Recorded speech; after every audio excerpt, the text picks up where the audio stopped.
Hello, welcome to the Insomniac News Network. I'm your host, Lee. Glad you can make it. Today we're going to be talking about projection.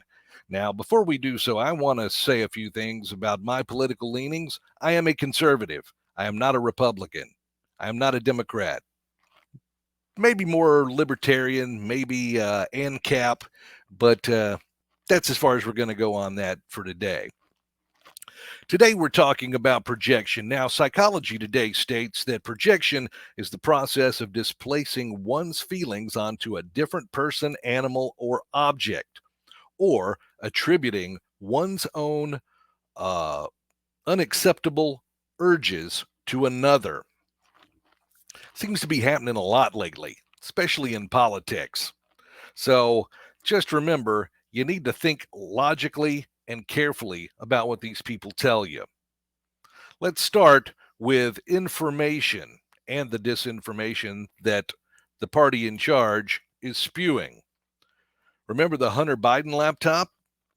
That's right. Even last week on the Joe Rogan podcast, Mark Zuckerberg came out and admitted that the FBI came to him and told him, hey, this is coming out. You might want to not put this on your site and letting it be passed around because it's Russian disinformation.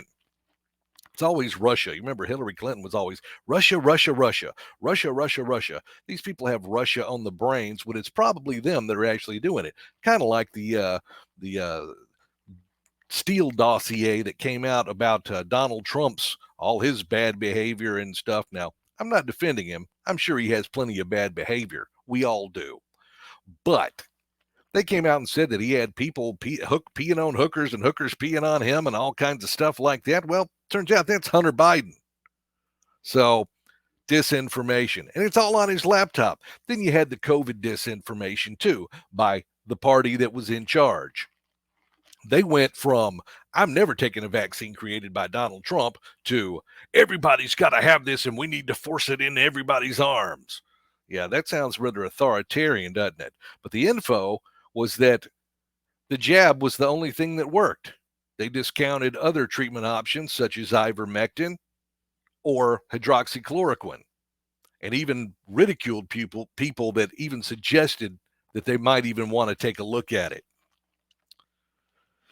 Now we're going to talk about the fact that conservatives are the party of violence. Well, we know that's not true.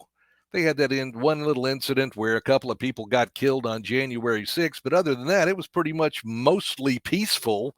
In fact, mostly peaceful than the mostly peaceful Antifa and BLM riots. I don't think January 6th cost communities all across the country billions of dollars in property damages. Not at all. Not at all. I wonder who that was. Then you also have defund the police. Now, defunding the police has caused a big crime wave to happen all across the country. That and people not following the sentencing guidelines in their communities. But that's the district attorney's faults, not the police. So as we see, there's a lot of projection going on. You need to think carefully, think logically, and use that brain that God gave you. And we know it's a good one for the most part. So keep using it. Thank you for listening to the Insomniac News Network. I'll see you next time. Take care.